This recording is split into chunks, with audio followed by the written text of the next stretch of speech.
Comment créer un business stable et rentable sur Instagram? On va commencer tout de suite avec les choses que tu n'as pas envie d'entendre, les choses qui ne vont pas te faire plaisir.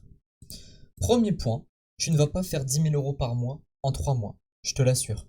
Je suis pas en train de te dire baisse ton ambition, je suis pas en train de te dire que c'est impossible, juste fixe-toi des objectifs qui sont réalistes et parce qu'en fait, si tu te fixes des objectifs trop gros, tu risques de ne jamais les atteindre et tu risques d'être fortement déçu. Par exemple, 10 000 € par mois en 3 mois, les 10 000 €, tu vas pas les atteindre en 3 mois, tu vas peut-être les atteindre en 8 mois, 9 mois. Ok? Et c'est beaucoup plus réaliste de se poser un objectif comme ça, parce qu'en fait, si dans 3 mois, t'es qu'à 5 000 € par mois, tu vas te dire, ah bah je suis une grosse merde. Or non, 5 000 € par mois en 3 mois, c'est magnifique, c'est extraordinaire. Ok? Donc, baisse un peu tes objectifs, mais ne manque pas d'ambition non plus. Ensuite, le nombre d'abonnés ne compte absolument pas. Je m'explique. La plupart des gens pensent qu'avoir 50 000 abonnés, ça veut dire ça y est, j'ai réussi ma vie, je suis blindé, etc. Euh, il y a beaucoup plus de gens qui ont moins de 1000 abonnés, qui sont au-dessus de 10K par mois, que de gens qui sont à plus de 10 000 abonnés et qui sont à 10K par mois. Le nombre d'abonnés ne veut strictement rien dire. J'insiste sur un truc, les pages motivation, les pages de citation, etc. Vraiment, hein, et la plupart ne gagnent pas d'argent. C'est juste qu'ils vont pas le dire parce que voilà, ça va, j'ai pas de mot poli, ça va niquer un peu leur image de marque, etc. Mais voilà, ça veut rien dire. Ce n'est ni difficile ni facile, et là je parle en, en général de l'entrepreneuriat, c'est-à-dire que c'est pas facile. Euh, Seuls ceux qui vont vraiment, comment on dit, seuls ceux qui vont vraiment persévérer vont réussir dans le business. C'est le point, ça fait à peu près 5 ans que je suis entrepreneur. Le point commun de tous les entrepreneurs, c'est la persévérance. Parce qu'en fait, tant que tu l'as jamais, tu as toujours une chance de réussir. Le jour où tu t'arrêtes, c'est fini, tu repars au salariat ou tu y restes et il y a très peu de chances que tu remettes un pied dans l'entrepreneuriat. Donc vraiment, persévère parce qu'il y a un moment, ça va marcher. C'est mathématique. Si tu fais toujours la même chose, enfin la même chose avec des techniques différentes, etc., on se comprend. Mais si tu persévères dans un domaine, forcément à un moment tu seras bon et forcément à un moment tu auras des résultats. Ok? Euh, et c'est pas difficile dans le sens où, quand tu as les bonnes stratégies, quand tu as compris les bases du marketing, résoudre un problème en ayant une solution, enfin, je veux dire, même un enfant de 12 ans le comprend, tu vois. Donc c'est l'entrepreneuriat, c'est pas quelque chose qui est difficile, mais c'est pas facile non plus, ok? Le positif attire le positif. Alors, ce que je veux te dire là-dedans, c'est que si t'es là que pour faire de l'oseille, tu peux t'en aller de ma vidéo directement parce qu'en fait, t'en feras pas. Par contre, si t'es là en mode, je vais apporter de la valeur aux gens, je vais apporter une plus-value dans la vie des gens, là, il peut se passer quelque chose, ok? Mais si t'es là que pour faire 10K par mois, je t'assure que tu vas pas aller loin. Je m'explique, hein. Euh, Il y a des gens qui vont devoir travailler pendant 3, 4, 5, 6 mois avant de toucher leur premier euro. Ça va dépendre du business model, etc. évidemment, mais si t'es là que pour l'argent, ça veut dire que tu vas devoir bosser 6 mois comme un fou, comme une folle, pour rien, en fait. Donc si t'es là que pour l'argent, tu vas pas tenir, c'est impossible. L'état d'esprit à adopter, c'est en mode loi de l'attraction, etc. C'est je donne pour recevoir, et je vais même aller plus loin, c'est juste je donne. Tu donnes, donne de la valeur ajoutée. Tu donnes, tu donnes, tu donnes, tu donnes, tu donnes, et à un moment, tu verras, tu vas recevoir tout ce que tu as donné, même plus encore. Ok? Donc, ça, c'était le premier point que je voulais aborder pour que les choses soient claires entre nous. Euh, on va commencer tout de suite avec l'étape 1, c'est ne reste pas solo dans ton biz. Euh, Ça, c'est un truc que je comprends pas. Je propose un coaching offert, ok? Le coaching offert, la plupart des gens savent comment ça se passe. Et la plupart des gens aussi ont peur que je leur vende un truc, que je les force, etc. Et ça, on en reviendra après par rapport aux techniques de vente que je vais te donner. Mais à la fin du coaching offert, je vais juste te dire, est-ce que tu as envie que je te parle de mon accompagnement ou non? Si tu me dis oui, on en parle. Si tu me dis non, il n'y a pas de problème. Mais je profite de cette opportunité que je te donne. Je suis là pour aider les entrepreneurs à construire un business stable et rentable. Donc profites-en. Je sais pas si ça va durer sur le très long terme. J'ai pas prévu de le fermer, mais on ne sait jamais. Donc si tu as besoin d'aide, si tu galères depuis des mois et des mois, ne reste pas solo, ok? Je te mets le lien dans la description du coaching offert. Tu peux lire ça si tu veux. Tu remplis le formulaire, ça prend littéralement 2 minutes à remplir. Et moi, je t'envoie un petit message pour te confirmer notre rendez-vous. Et le principe est simple, hein.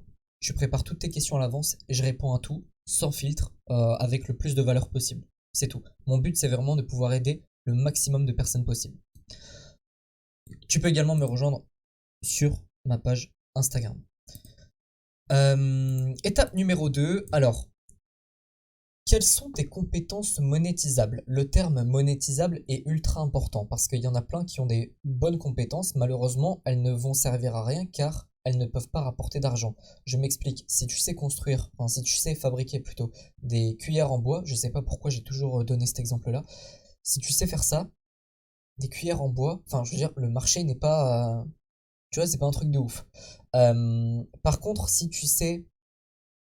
euh, si tu as développé des techniques très fiables, qui fonctionnent vraiment bien, qui sont efficaces pour gérer le stress, là c'est une compétence monétisable parce qu'il y en a plein qui seraient prêts à payer très très cher pour enlever leur stress et pour en fait avoir une tranquillité d'esprit. Ok? Donc, fais une mind map pour sortir toutes les idées de ton cerveau. Une mind map, c'est ça, hein. C'est mon support. Tu vois, une mind map, c'est ça avec des branches, etc. Euh, si tu as déjà une idée, ça va pas t'intéresser de faire une mind map, tu vois, ça sert à rien. Mais il y en a plein qui ne savent pas dans quoi se lancer. Euh, Fais une mind map si tu sais pas encore. Vraiment, ça va t'aider.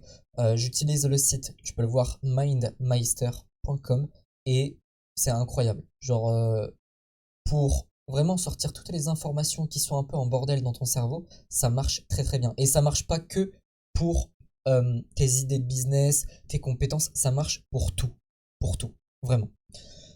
Pose-toi la question, est-ce qu'il y a un marché? Euh, les gens me disent souvent, ah ouais, il y a trop de concurrents dans mon marché. Mais justement, c'est bon signe, ça veut dire qu'il y a beaucoup d'argent à se faire. Si tu vas dans un marché où il y a zéro concurrence, ça veut dire qu'en fait, il n'y a pas de marché. Parce qu'il n'y a pas de demande. Donc forcément, il n'y aura pas d'offre. Il faut que tu connaisses ton marché avant de te lancer. Je m'explique. Regarde ce que font, ce que proposent tes concurrents.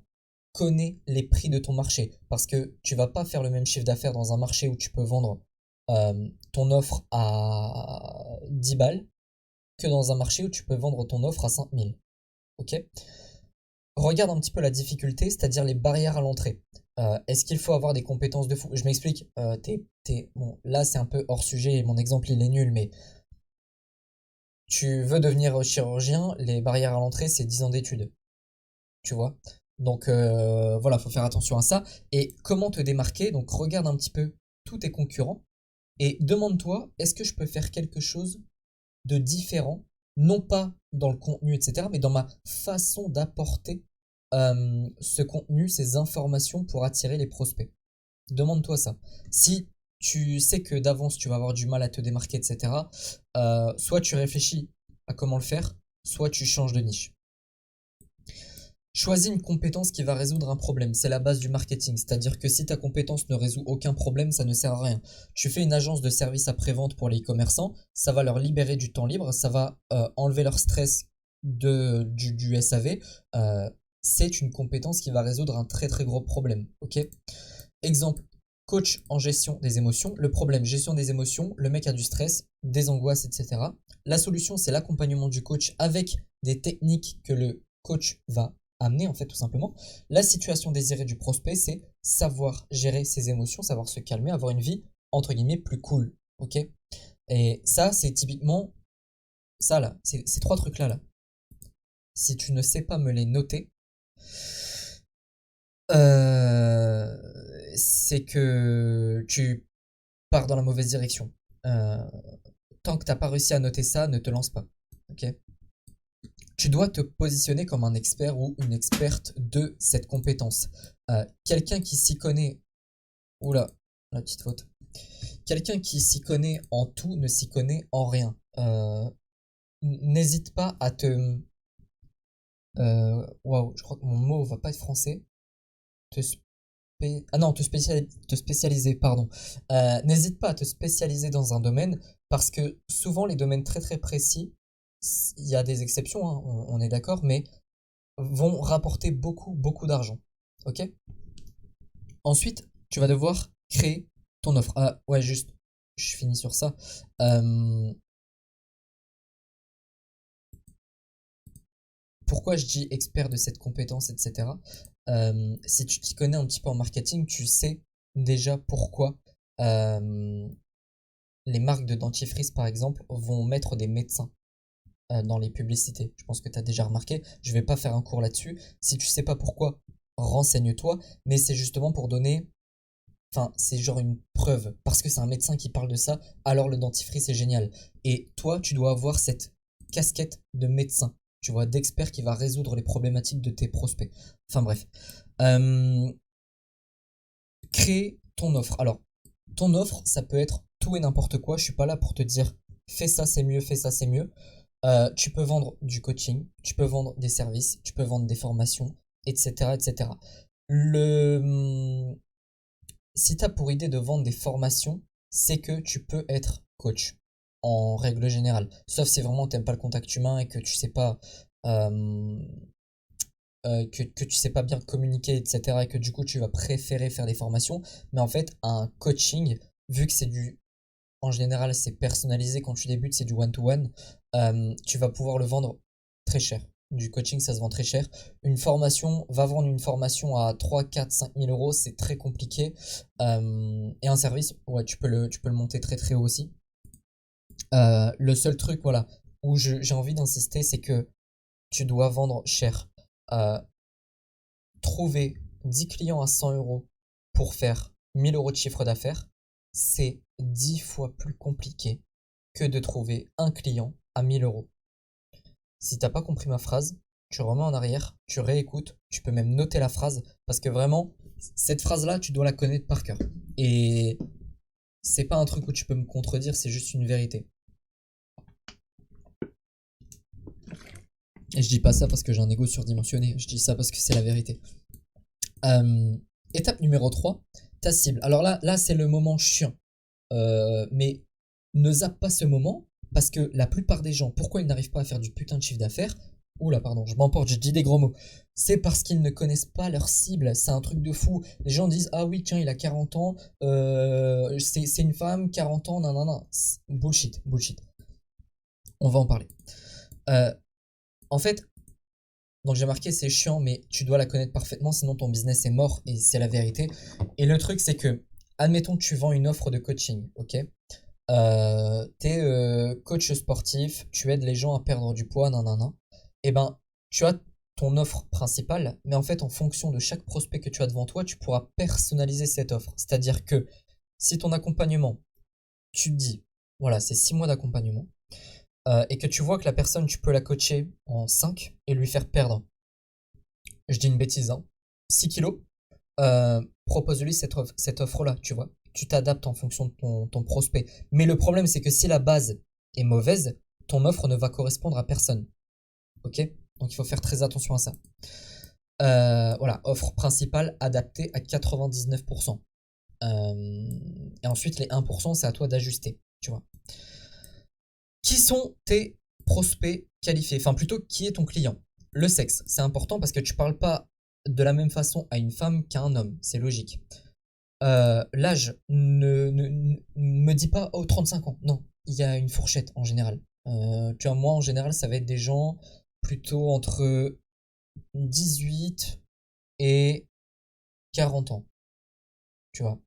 Je crois que la personne la plus âgée, je dis pas que c'est une personne âgée, je dis bien la personne la plus âgée, Elle devait avoir 47, je crois, un truc comme ça, ou 48. Mais dans la globalité, moi, c'est assez large. Il n'y a pas de, ouais, c'est entre 18 et 22, et souvent, ça, c'est des conneries.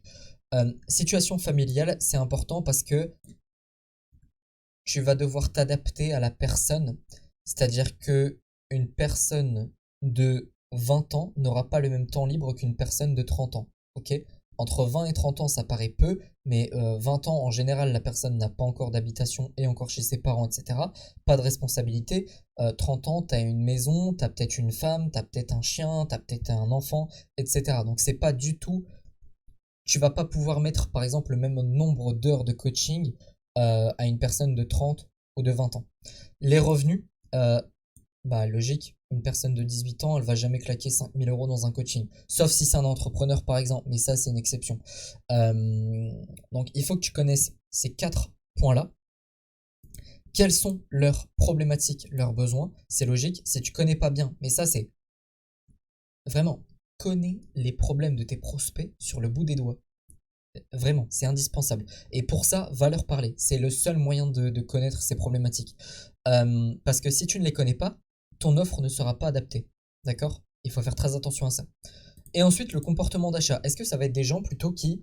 euh, allez, on va se faire une petite généralité, ça fait pas de mal. Les hommes vont passer à l'action beaucoup plus que les femmes en termes d'investissement sur eux.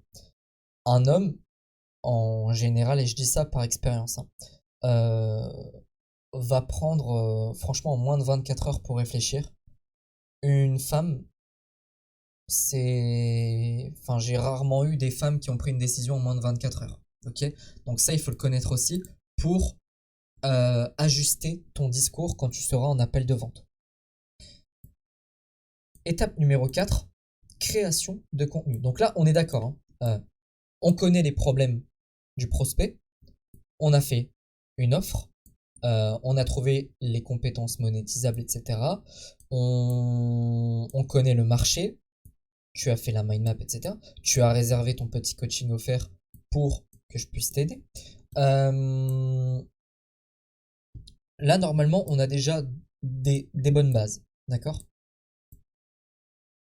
Tac, tac, tac, tac. On connaît tout ça. Maintenant, on va passer à la création de contenu. Et c'est là qu'en général, les gens bloquent. Alors qu'en vérité, je te le dis, le plus important, c'est ce qu'il y a avant. Ok? Ça, c'est... parce qu'en fait, je t'explique, si les étapes d'avant t'as raté, tu peux avoir 50 000 abonnés, tu vas jamais vendre. Je te le dis. Euh, Création de contenu. Alors, il va falloir que tu construises une... Ça se dit, hein? Oui, oui. Une stratégie de communication selon tes capacités. Je m'explique. Si tu ne te sens pas de publier une vidéo par jour sur Instagram, ne te mets pas comme objectif de publier une vidéo par jour sur Instagram. Logique. Et je le dis parce qu'en fait, je préfère que tu te dises, je publie une vidéo tous les 2 jours, c'est easy et je verrai après si je me sens capable de faire plus. Plutôt que de te dire, je vais publier tous les jours et qu'en fait, tes vidéos ne ressemblent à rien parce que tu bâcles ton travail. Ou alors qu'il y a des jours où tu vas pas publier parce qu'en fait, t'as plus d'idées de contenu, t'es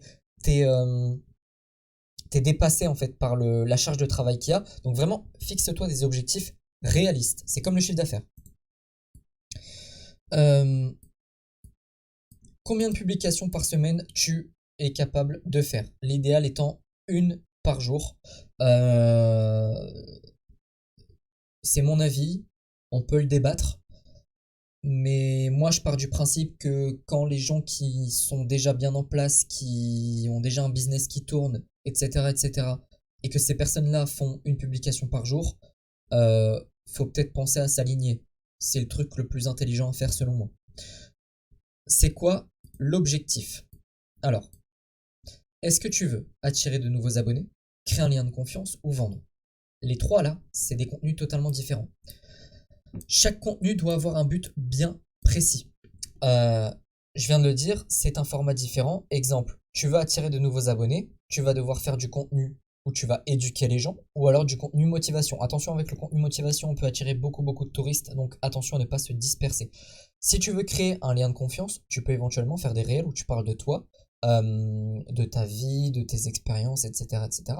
Du contenu de vente, tu vas plutôt montrer ton expertise, montrer que tu peux aider réellement les gens. Ok? Connaissance de la plateforme. Alors là, il y a des gens qui se lancent sur Insta, et ils font des réels de 2 minutes. Bon, euh, faut savoir qu'un déjà l'être humain, là, en ce moment, en 2023, j'aimerais bien que cette étude sorte. Je sais pas, peut-être que ça existe déjà, mais quelle est la capacité d'attention sur les réseaux sociaux d'un humain moyen? Euh, Enfin, franchement, les gens, quand ils scrollent, mais ça fait peur, je vais en parler après, mais des robots, tac, tac, tac, tac, ça scrolle, ça scrolle, ça scrolle, et il y a des dizaines de vidéos par minute, Enfin voilà, mais moi aussi des fois je le fais, hein, mais c'est parce que j'ai pas un regard extérieur sur moi. Si je pouvais sortir de mon corps en me regardant faire, je me dirais mais quelle grosse merde je suis. Et donc voilà, là je m'éparpille. Euh, Ne fais pas des réels de 2 minutes, fais des réels de 30, 40 secondes, pas plus, parce que les gens déjà ont des problèmes d'attention énormes.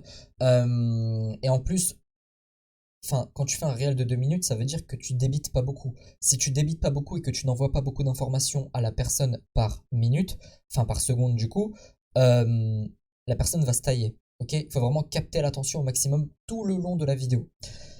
Ce que je te conseille de faire, c'est de tout planifier. Exemple, le lundi, je fais 7 réels, voire un petit peu plus quand j'ai envie de poster 2-3 fois par jour. Mais le minimum, c'est 7 jours d'avance. Pourquoi? Parce que il y a toujours des imprévus. Je sais pas, ton, ton chien il s'ouvre la patte ou il se fait mal, tu dois aller chez le veto, bah tu peux pas créer ton contenu et du coup tu vas dire ah bah non mais je peux pas parce que non, pas d'excuse. En fait t'as programmé, t'as tout fait, donc c'est fait, ok.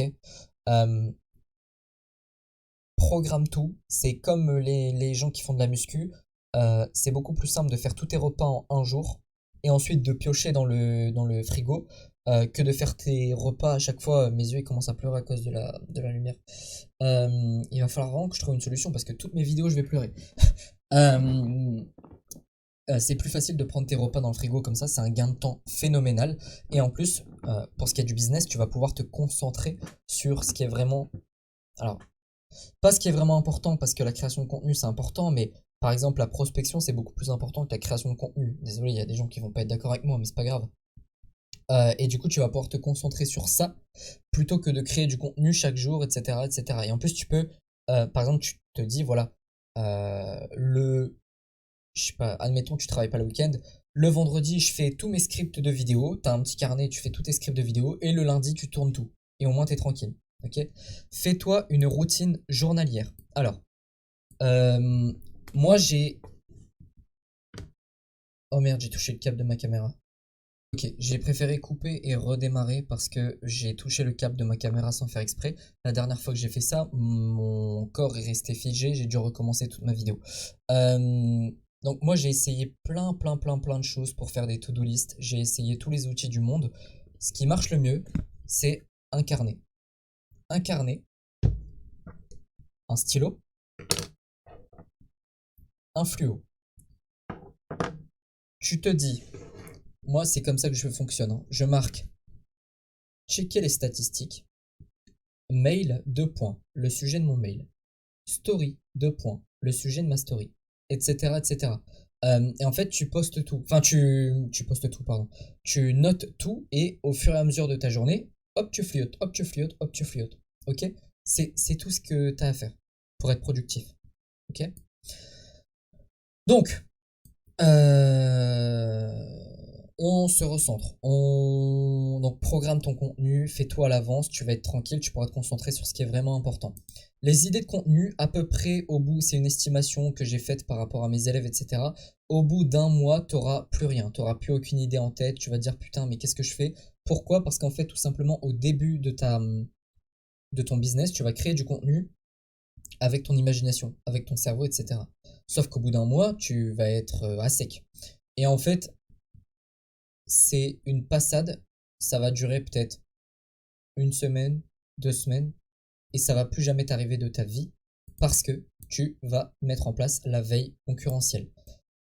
tu vas checker tous tes concurrents, américains, français, tout ce que tu veux, et tu vas enregistrer toutes les idées de contenu qui te paraissent bien, et tu vas les organiser dans tes collections Instagram. Tu sais, quand tu enregistres un truc sur Instagram, tu peux faire des collections d'enregistrement. Tu organises genre contenu éducatif, contenu motivation, contenu de vente, etc. Et en fait, au fur et à mesure, alors, je suis pas en train de te dire euh, ne fous rien et scroll sur Insta. C'est pas ça que je dis. La veille concurrentielle, c'est du travail, ok? C'est pas un truc où on est là, on scrolle comme un robot. Non, non. On fait ça sérieusement, on est efficace, on passe pas 3500 ans dans les commentaires, hein. On n'est pas là en train de re-regarder une vidéo pour voir les détails et tout. Non, on fait du travail de gros, ok? Du travail de masse. Donc, tu organises tout en catégories et en fait, quand tu vas arriver au moment où tu vas devoir créer ton contenu, tes scripts, etc., tu reviens dans tes collections et tu auras plein d'idées de contenu. Production de contenu. Alors là, c'est simple. Ouais, premièrement, il n'y a pas d'excuse. Le truc de ah, j'ai pas de caméra, ah, j'ai pas ceci, ah, j'ai pas cela. Tais-toi. T'as un téléphone, la caméra de ton téléphone va très bien. On n'est plus dans les années 50. De toute façon, il n'y avait même pas de téléphone portable dans les années 50, me semble-t-il. Et non, je pense pas. Et donc voilà, t'as aucune excuse. Pour tes vidéos, tes montages, tu vas sur CapCut. Pour tes images, pour faire des infographies, etc., tu vas sur Canva. C'est tout. Pas besoin d'outils payants, pas besoin de trucs de montage payants. Tu fais que ça. Enfin, tu n'as besoin que de ça. Ok. Ce que je te conseille de faire, c'est d'analyser tes statistiques une fois par semaine. Donc, si tu as passé ton compte en business, hein, évidemment, mais fais-le faire un compte professionnel, ne reste pas en compte perso.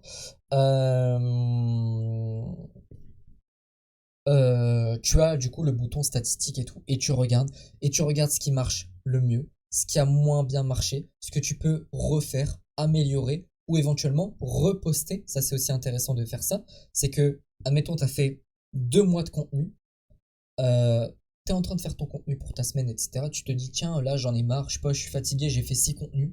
Le dernier, et ben, je vais faire du repost. Et le repost, tu vas le chercher sur un post datant d'il y a 2 mois. Comme ça, tu es tranquille. Ok. Passons à l'étape numéro 5, générer du chiffre d'affaires. Alors là, ça va intéresser tout le monde. Le problème, c'est que je sais ce qu'il y a. Enfin, il y en a qui vont faire ça. Ils vont passer tout ce que j'ai dit avant. Ils vont arriver à ce module-là. Ils vont faire ce que je dis. Et ils vont dire mais ça marche pas, je comprends pas. Bah ouais, mais j'ai dit que tout ce qui était avant, c'était le plus important. Tu vois, quand tu construis une maison, tu fais les fondations avant. Si t'as pas les fondations, ta maison elle tient pas. Ok. Donc, si tu viens d'atterrir là, parce que t'as passé tout ce que j'ai dit avant, bah tu peux sortir de la vidéo carrément, parce que vraiment t'as rien compris au business. Ok. On dirait un prof mécontent là. Euh, donc, le but c'est de convertir tes abonnés en clients. Ok. Jusque là, rien de louche, rien de bizarre. Une vente, c'est avant tout une relation de confiance. Note cette phrase. Cette phrase est ultra importante. Si tu ne la comprends pas, ça va être très compliqué pour la suite. Une relation de confiance se crée en engageant des discussions. Pardon. Discussion égale confiance égale vente. Je m'explique. Alors là, je vais faire une métaphore. Ok. Une vente, c'est une relation de couple sérieuse. Ok.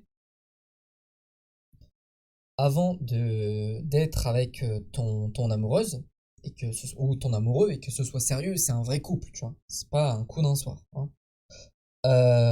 Il y a eu une discussion, même plusieurs.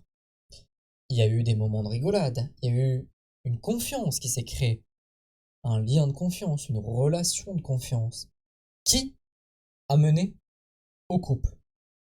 Ok. Si tu passes tout ce qu'il y a avant, c'est un plan cul. C'est nul, ça sert à rien. Et voilà. Nous, c'est pas ce qu'on cherche. Ce qu'on recherche, c'est le couple, pas de plan cul. Ok. Un plan cul, on pourrait dire que c'est une mini-vente à 50 balles. Nous, on veut pas vendre à 50 balles. Tout à l'heure, je te l'ai dit, il faut vendre cher. Donc, tu dois d'abord, comme pour un couple solide, avoir des discussions, créer un lien de confiance, et ensuite, ça se déroule et tu peux vendre. Ok? Euh, Donc du coup, pour avoir des discussions, il faut prospecter. Alors la prospection, ça fait peur à tout le monde. Prospecter veut dire discuter, ok? Si t'es pas à l'aise avec le mot prospection, prospecter, tu te dis ça veut dire discuter, ça veut dire discussion, rien de plus.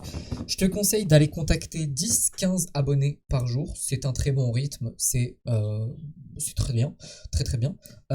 Montre que tu peux les aider, montre que tu es un expert ou une experte dans ton domaine et le plus important, n'oublie pas que ce sont des humains.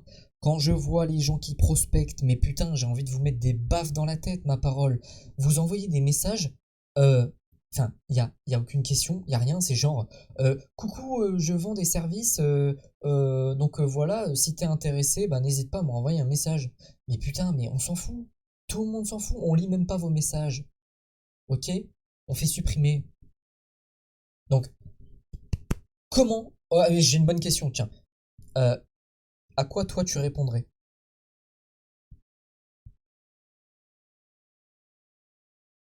Je te laisse méditer là-dessus. Non, sérieusement, à quoi toi tu répondrais? Et c'est, si tu as la réponse à cette question, tu vas savoir prospecter. Dans la prospection, le message le plus dur, c'est le premier. Ok. Il y a même aussi peut-être le deuxième. Mais en fait, le truc, c'est que si tu loupes ton premier message, tu n'auras pas de réponse. Donc c'est ta prospection, elle est niquée, quoi. Euh, Mais vraiment, enfin, tu parles pas à des robots, tu parles pas à des prospects, tu parles pas à des futurs clients, tu parles à des humains qui ont des problématiques que tu peux résoudre. Des humains, ok? C'est pas des pompes à fric, putain. M'énerve ça. Voilà, je viens de le dire. Enfin, si tu les considères comme des putains de pompes à fric, tu vas jamais vendre, hein, je te le dis. Donc, tu ne dois pas avoir pour but de vendre, tu dois avoir pour objectif d'aider les gens. C'est tout. Ok? Loi de l'attraction, je donne, je reçois, etc., etc. Redirige les gens vers un appel pour discuter avec eux, les aider et leur proposer ton offre. N'aie pas peur de recevoir un non. Un non, c'est une bénédiction. Ça veut dire que déjà, tu as fait plus que 99% des gens qui n'osent pas prendre d'appel et qui vont s'étonner de ne pas connaître les prospects sur le bout des doigts. Ils vont se dire, bah, je fais pas de vente. Ouais, mais j'allais les insulter, hein, mais si tu prends pas d'appel, tu vas pas connaître les vraies problématiques parce qu'en général, les gens par message ne répondent pas à tout et t'as pas une vraie discussion, quoi, c'est pas pareil. Et donc après, ils pourront pas adapter leurs offres, etc. Donc voilà. Euh, Analyse le non, ok. Alors, je parle pas de ouais, est-ce que je peux te proposer mon offre? Non. Enfin, non, ça, on s'en fout de ce nom-là. C'est plutôt le mec qui te dit oui, qui a l'air motivé. Tu proposes pas ton offre à tout le monde. Euh, Putain, mon PC, oh là là.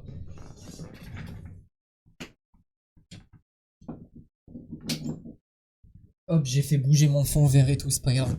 Euh, ce qui est important avec le non, c'est une personne qui est motivée, qui a envie d'aller plus loin, etc. Et elle te dit non. Mais un prospect qualifié ne propose pas ton offre à toutes les personnes. Moi, il y a des gens, quand je suis en appel et que je vois que soit psychologiquement ils sont pas prêts, soit je sais pas, il y a des trucs qui vont pas ou quoi que ce soit. C'est pas contre eux, mais il y a des gens que tu vas pas leur proposer, c'est tout, c'est comme ça. Mais analyse le nom du non, finalement c'est pas le bon moment. Non, finalement j'ai pas l'argent. Non, finalement analyse. Ok. Pourquoi t'as pas l'argent? Je suis pas dans ton budget. C'est quoi? C'est pas le bon moment. C'est-à-dire, il y a un bon moment. Est-ce que le bon moment existe vraiment pour toi? Est-ce que c'est plutôt dans une semaine, 2 semaines? Est-ce qu'en restant tout seul, tu vas vraiment progresser? Parce que là, tu me dis que ça fait 6 mois que t'es tout seul. T'es toujours dans la même situation. Tu vois, analyse, va chercher, creuse, creuse, creuse, creuse. Ok? Maintenant, le plus important. Système simple égale business qui fonctionne. Il y en a qui viennent me voir en coaching offert. Alors, ça part d'une bonne intention, je sais, mais Ne venez pas en coaching offert avec déjà plein de trucs mis en place parce que je vais tout défoncer. La plupart des gens, je défonce tout parce qu'en fait, ils font des trucs, ils font des tunnels de vente de fous furieux, ils font des pages de vente, frère, on dirait une page Wikipédia tellement elle est longue. Ok, c'est bien fait et tout, mais on s'en fout, ça sert à rien. T'as même pas besoin de page de vente, par exemple, pour vendre du coaching. T'as pas besoin de page de vente pour vendre de la prestation de service. Donc, il y a un moment, enfin, ne faites pas des trucs en mode je vais aller voir Martin, comme ça, il va voir que j'ai fait des trucs. Je m'en fous, je préfère que t'arrives avec le niveau zéro et qu'on bâtisse un vrai truc ensemble, tu vois. Mais bref, là, je m'éparpille encore. Mais plus ton business est simple, plus tu vas faire d'argent. Je sais même pas pourquoi j'ai marqué système simple égale business qui fonctionne. Normalement, je dis ça. Ma phrase, ma réplique, entre guillemets, c'est plus ton business est simple, plus tu vas faire d'argent. Et plus ton business est complexe, moins tu vas en faire. Ça, c'est une phrase à noter aussi. Ok. Travaille intelligemment, important. Travaille dur et travaille dans la bonne direction. Tu peux travailler dur, tu peux faire 12 heures. Sincèrement, j'ai vu des gens faire 12 heures de travail dans la mauvaise direction. Le mec qui travaille 1 heure dans la bonne direction, il ira toujours plus loin que celui qui taffe 12 heures en allant droit dans le mur. Ne force personne à acheter parce que les techniques de manipulation et tout ça marche pas. Un prospect te dit je suis pas prêt, je reviendrai vers toi quand j'aurai l'argent. Même si tu sais que au fond de lui, enfin, il a envie, il a l'argent, mais c'est juste un blocage psychologique. Soit tu l'aides à passer au-dessus, mais en aucun cas t'essayes de le manipuler. Moi je préfère dire bah écoute, c'est pas le bon moment pour toi. Ok, on peut éventuellement creuser, mais si t'es pas prêt, y a pas de souci. Ok, on se rappelle plus tard. Euh, Ne reste pas solo dans ton business. Je suis coach business. Il y a plein de coachs business qui se feront un plaisir aussi de t'aider. Euh, Arrête de rester tout seul. Enfin, vraiment, se faire accompagner, c'est ultra important. Tu vas gagner énormément de temps. Tu vas gagner énormément d'argent. Tu vas gagner énormément de, euh, comment dire, de confort mental. Euh, c'est super important. Je suis pas ici pour te convaincre de quoi que ce soit. Tu sais de toute façon ce qui est bon pour toi, au fond de toi. Donc voilà. Mais ne reste pas solo. Je propose un coaching offert. Prends-le sincèrement. Enfin, ça ne coûte rien. Euh, Voilà, bref. Et surtout, le nombre d'abonnés ne veut rien dire. Il faut viser les abonnés qualifiés et pas les touristes. Ok? Sur ce, j'espère que j'ai pu t'aider. Je t'invite à cliquer sur les petits liens qui sont dans la description. J'ai mis le coaching offert, j'ai mis mon canal privé sur lequel j'envoie un conseil business par jour. Et j'ai mis également ma page Instagram. Je te souhaite une excellente journée, une excellente soirée et je te dis à bientôt. Ciao!